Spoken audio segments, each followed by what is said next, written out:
Bună dragilor și bine ați venit la o nouă filmare. De această dată vă invit la 3 citiri de tarot și avem piatra verde numărul 1, piatra roz numărul 2, piatra galbenă numărul 3. O să vă rog să alegeți intuitiv. Puteți să alegeți un număr pentru voi, un număr pentru altă persoană, puteți să alegeți un număr pentru dragoste, un număr pentru carieră. Dacă sunteți indeciși, puteți să ascultați toate cele 3 numere, dacă voi așa simțiți. Cu siguranță în fiecare aveți câte un mesaj special. Și acestea fiind spuse, vă invit la numărul sau la numerele alese de voi. Bine ați revenit, dragii mei, cei care ați ales piatra verde. Haideți să vedem ce mesaje are tarotul.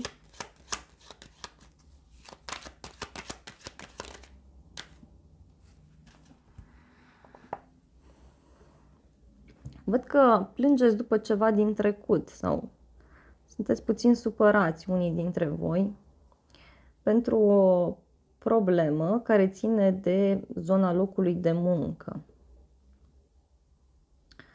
În alte cazuri, văd o problemă de dragoste care este de mult timp aici la voi. Este de foarte mult timp. O persoană mai în vârstă care parcă se opune între voi și o anumită persoană.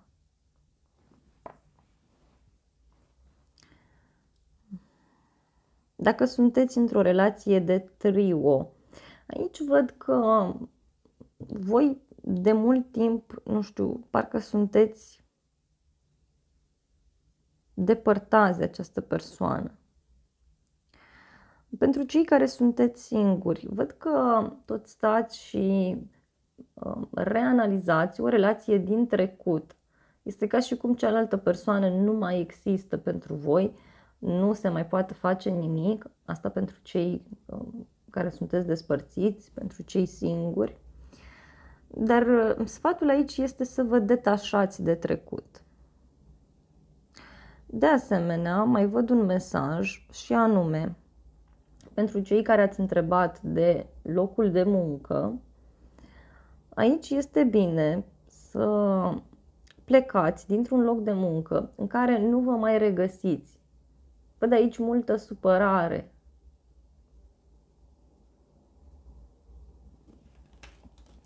Poate unora vă este dor de un loc de muncă, în alte cazuri. Să vedem în continuare ce mesaje.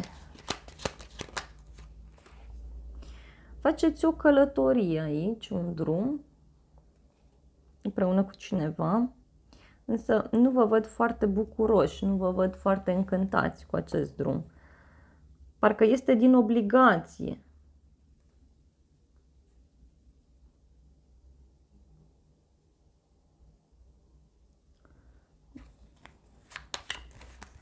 Poate mergeți într-un oraș vechi sau într-o țară veche. Ia să vedem.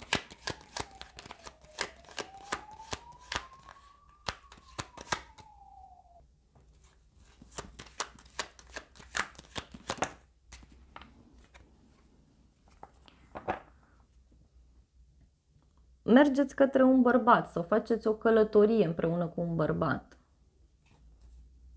Unii puteți fi la o distanță de persoana iubită. Totuși, văd pe cineva care dorește să vă intre în casă, cineva care dorește să ia legătura cu voi. În alte cazuri. O persoană care se mută, văd aici, care schimbă locul de muncă sau o persoană care își mută casa. Unii văd că ați stat foarte mult la acest loc de muncă sau e vorba de o relație mai veche în care sunteți și în care pur și simplu parcă tot stați și sunteți supărați. Ia uitați. Parcă vă simțiți trădați, mințiți, înșelați. Alții parcă vreți să stați puțin singuri, să mai reanalizați situația. Este o perioadă în care voi aveți o înțelepciune foarte, foarte mare. Aveți o intuiție mare.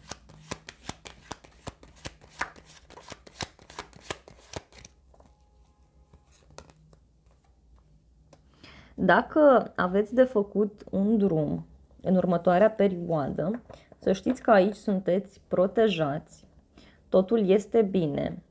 În schimb, este un drum în cadrul căruia voi veți afla niște informații foarte importante sau veți conștientiza ceva la un nivel foarte înalt. Ceva ce are legătură cu o pasiune pe care voi o aveți față de cineva sau față de ceva anume. O întâlnire cu mult eros, cu multă pasiune în alte cazuri. Parcă aveți parte de o surpriză aici.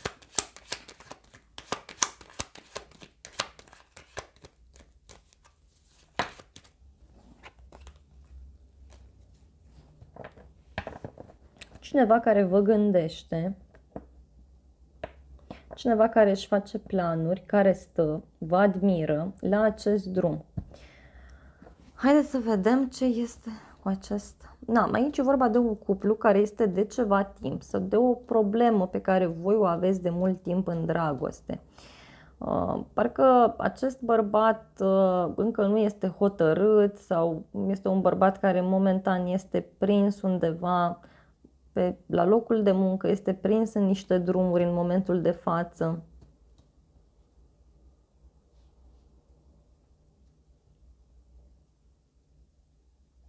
Unde mergeți voi? Un drum pe care îl faceți ori într-un loc vechi, ori un drum pe care îl faceți cu o persoană mai în vârstă și care, repet, o să vă pună foarte mult pe gânduri. La bază aveți cartea distanței. Voi aveți o speranță mare, dragii mei, dar momentan această supărare va pleca din viața, o să mai rămână puțin, dar va pleca în urma unui drum, a unei călătorii, a unei schimbări pe care voi o faceți și poate avea legătură cu un bărbat. Poate fi de dragoste sau nu, atenție. Pentru Doamne văd doi bărbați, dar v-am spus, nu văd neapărat să fie de dragoste. Pentru cei care ați întrebat de dragoste, e de dragoste. Ceea ce se stabilește, să știți că va dura foarte mult timp și mai mult decât atât este ceva binecuvântat de către divinitate, este ceva de destin aici pentru voi. Ia uitați, și e vorba de un noroc mare, mare de tot. Haideți să vedem și zodiile implicate, dragii mei. Avem Săgetător, Vărsător, Scorpion, Gemeni, Berbec, Fecioară, Capricorn, foarte puternic,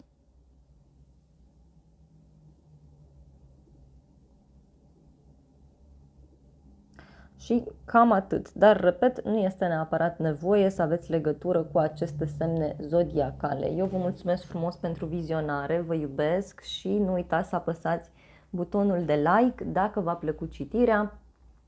Și puteți să vă abonați canalului, să apăsați clopoțelul, sunt funcții absolut gratuite pentru toată lumea. Vă invit cu drag să faceți acest lucru și de asemenea vă invit la o altă citire sau la un alt număr dacă vreți să mai vizionați.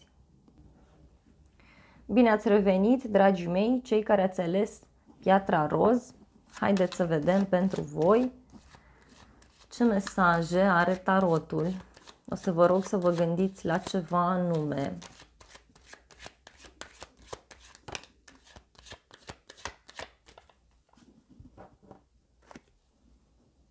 V-ați gândit la un bărbat sau la un partener de viață, dacă sunteți femeie.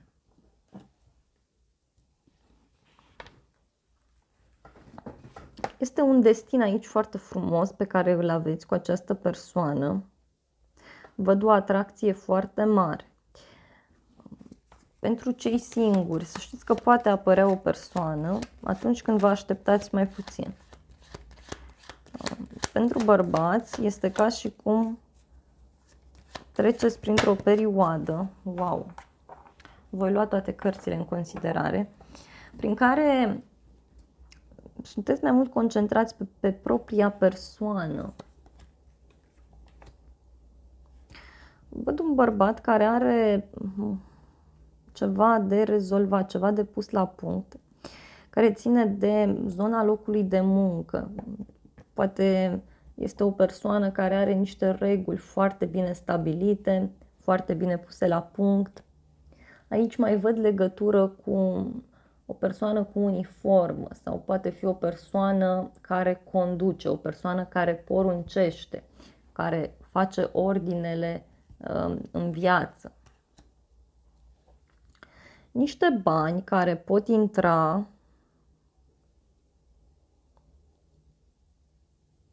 sau poate chiar aveți legătură alții cu niște acte, cu moștenire, cu ceva ce dobândiți. Dar în urma acestor bani sau în urma acestui proiect, să știți că lucrurile se schimbă la 180 de grade. Apare o transformare foarte mare. Și pentru cei care vreți să investiți în ceva, este ok, pentru că aveți foarte mare recompensă din punct de vedere material, deci câștigați mulți bani în toată această poveste.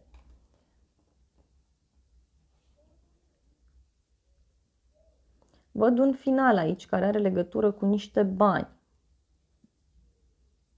cu o transformare de-a voastră, dar lucrurile sunt extrem de benefice.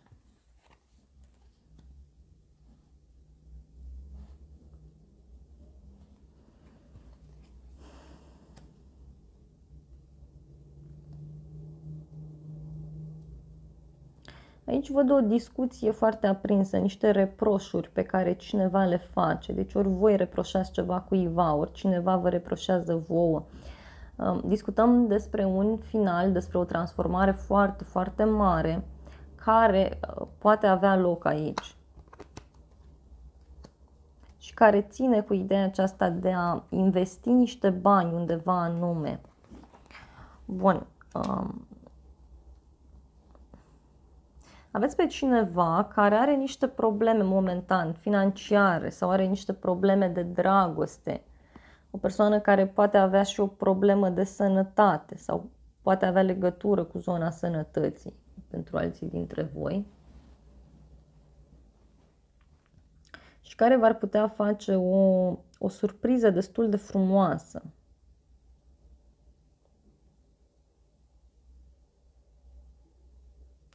Poate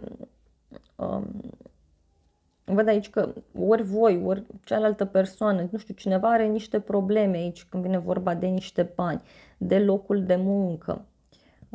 Parcă trebuie să se finalizeze ceva. Poate unii dintre voi văd că așteptați un răspuns care ține de zona voastră financiară, profesională, o veste de la o instituție de stat sau de la o persoană cu uniformă. Și momentan văd că ceva se analizează, ceva se încheagă aici pentru cei mai mulți dintre voi. Dar e nevoie ori să investiți, ori să renunțați la niște bani de bunăvoie, la o moștenire. Nu știu, poate vreți să reparați ceva.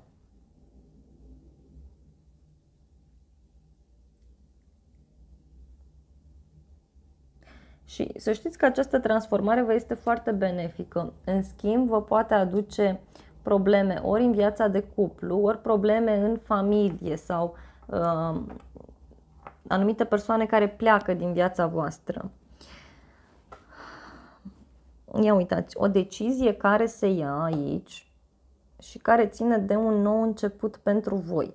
Dar acest nou început, ori această nouă persoană care apare, ori această investiție pe care vreți voi să o faceți, acest nou loc de muncă, această nouă etapă care apare în relația în care voi sunteți, nu o să convină cuiva și o să aveți niște discuții mai aprinse. Dar Aici văd o bucurie foarte mare de care o să aveți parte.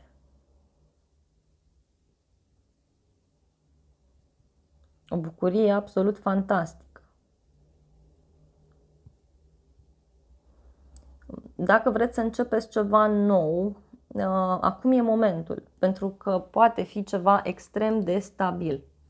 Și ia uitați că sunt persoane de aici din casă care nu au intenții bune, care nu se uită foarte frumos la voi.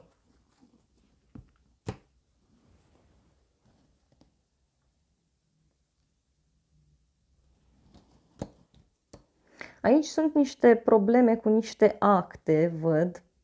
Poate are legătură cu locul vostru de muncă sau cu o persoană, cu un divorț, cu un partaj, cu ceva, cu o împărțire, nu știu. Ideea este că cei mai mulți dintre voi văd că veți reuși să rezolvați ceva sau, nu știu, e ceva ce depinde și de o altă persoană.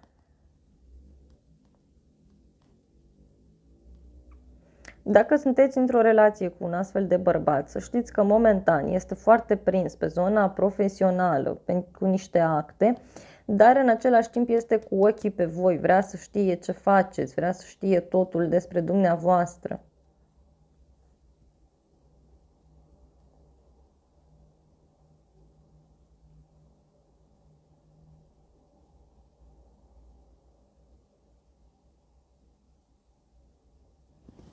Foarte interesant. Haideți să vedem și ce este cu acest final totuși. Exact. Dragilor, pentru voi urmează o perioadă în care voi reușiți să rezolvați ceva din punct de vedere financiar. Însă, repet, trebuie să dați niște bani sau să investiți niște bani, ceva de genul acesta. Zodiile pe care le văd aici. În primul rând, zodia Scorpion, Taur, Capricorn, Berbec, Balanță, Gemeni, Fecioară, Pești și cam atât. Dar, repet, nu este neapărat nevoie să aveți legătură cu aceste semne zodiacale. Dragii mei, aceasta a fost citirea pentru cei de la numărul 2. Eu vă mulțumesc frumos pentru vizionare, vă iubesc, vă îmbrățișez cu drag pe toți. Să aveți parte de o zi sau de o seară binecuvântată. Nu uitați să apăsați butonul de like dacă v-a plăcut citirea, să vă abonați canalului, să apăsați clopoțelul. Sunt funcții absolut gratuite pentru toată lumea. Vă îmbrățișez și vă doresc o zi sau o seară frumoasă și vă mai aștept cu drag la o altă citire sau la un alt număr dacă vreți să mai vizionați.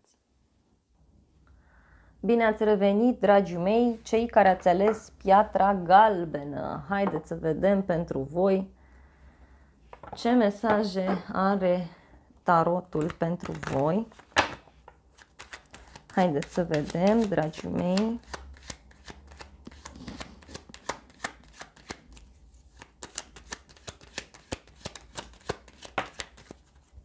Au ieșit deja câteva cărți.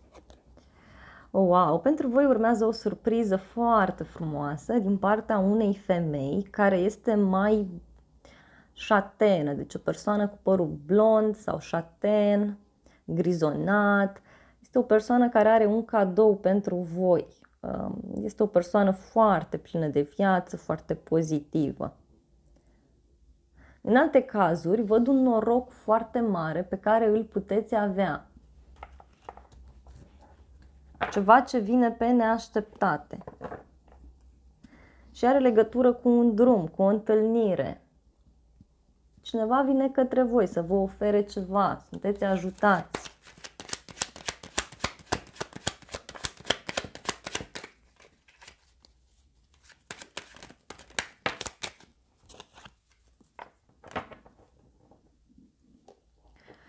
O veste de pace, o veste foarte, foarte frumoasă care apare pentru voi și care este absolut fantastică.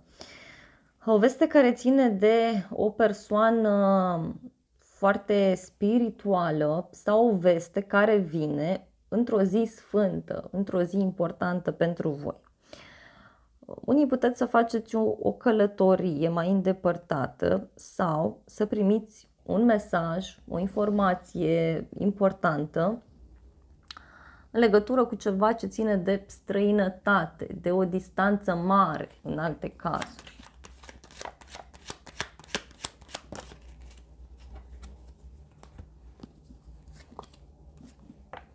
Și apare un nou început extrem de frumos, extrem de stabil, care ține de o discuție în contradictoriu cu cineva sau care ține de o ceartă, da? Dar nu văd neapărat să fie ceva negativ. Este ca și cum e aici o persoană mai în vârstă care vine, vă reproșează, știu eu, lucruri. Sau poate auziți de o ceartă, de o neînțelegere, care poate avea legătură cu un copil. Această problemă se poate produce undeva într-un spital sau ceva ce ține de zona medicală. În alte cazuri poate avea legătură cu o problemă, cu a încălca o regulă, a încălca o lege. Deci auziți de așa ceva în următoarea perioadă. Poate chiar de un bărbat care are niște probleme cu legea, cu statul.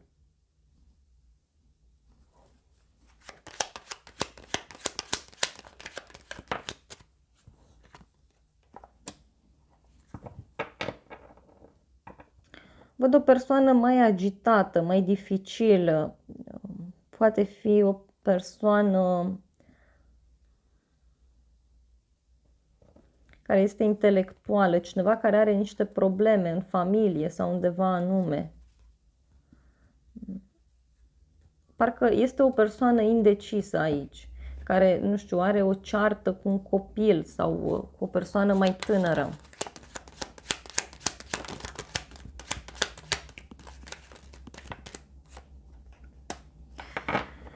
Bun, aici vă văd puțin supărați sau puțin triști sau aflați de supărarea unei persoane.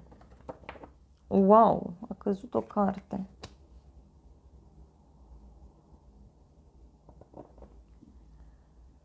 Parcă vă împăcați aici cu cineva sau primiți o veste bună de pace. Poate fi un contract, o asociere, un parteneriat.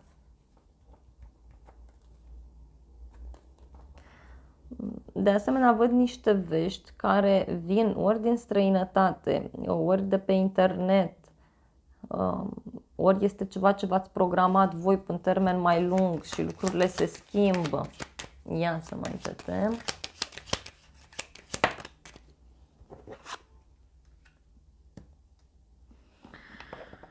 Cineva care se retrage, cineva care pleacă, văd aici. Aveți persoane care încearcă să profite de ceva anume, în schimb aveți o protecție voi, divină, la rândul vostru. Deci nu reușește așa ceva. Ia uitați, o surpriză care vine de la un drum și vine de la o persoană mai în vârstă sau vine de la un cuplu, un loc vechi din care mergeți și vă orientați spre altceva, alții. Ia să vedem ce-i cu acest drum. E un drum care ține de un nou început, o nouă relație și un mare noroc, o veste extrem de bună care apare, dragii mei, pentru voi și care o să vă pună foarte mult pe gânduri, foarte mult pe gânduri o să vă pună.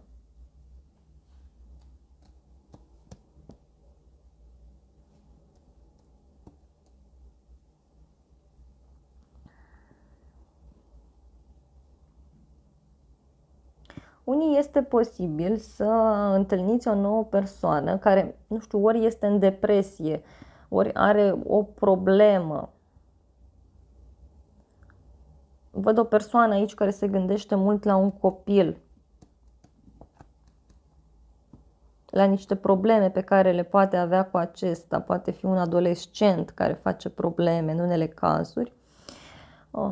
Iarăși, vedeți că apare o persoană nouă, dar e bine să fiți puțin atenți, pentru că este o persoană extrem de sensibilă, o persoană care este la extreme, ba este copilăroasă, ba îi place să trăiască viața din plin, Deci e bine să fiți puțin atenți aici din acest punct de vedere.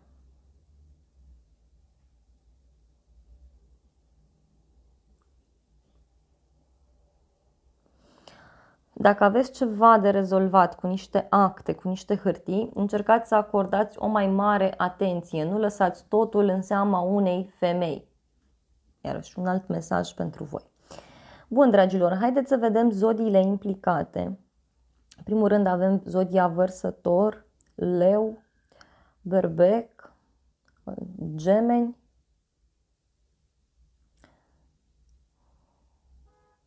Capricorn, foarte puternic, iarăși Săgetător, Balanță, în alte cazuri. Bun, dragilor, aceasta a fost citirea pentru voi. Eu vă mulțumesc frumos pentru vizionare. Nu uitați să apăsați butonul de like, să apăsați clopoțelul. Dacă vreți să fiți la curent cu toate citirile, sunt funcții absolut gratuite pentru toată lumea. Iar pentru cei interesați puteți să mai vizionați încă un număr sau încă o citire. Vă îmbrățișez cu drag și vă doresc o zi sau o seară binecuvântată. Dragilor, acestea au fost citirile pentru toată lumea. Eu vă mulțumesc frumos pentru vizionare, vă iubesc, vă îmbrățișez cu drag pe toți, să aveți parte de o zi sau de o seară binecuvântată, vă transmit multe gânduri bune și să ne revedem cu bine și la alte citiri.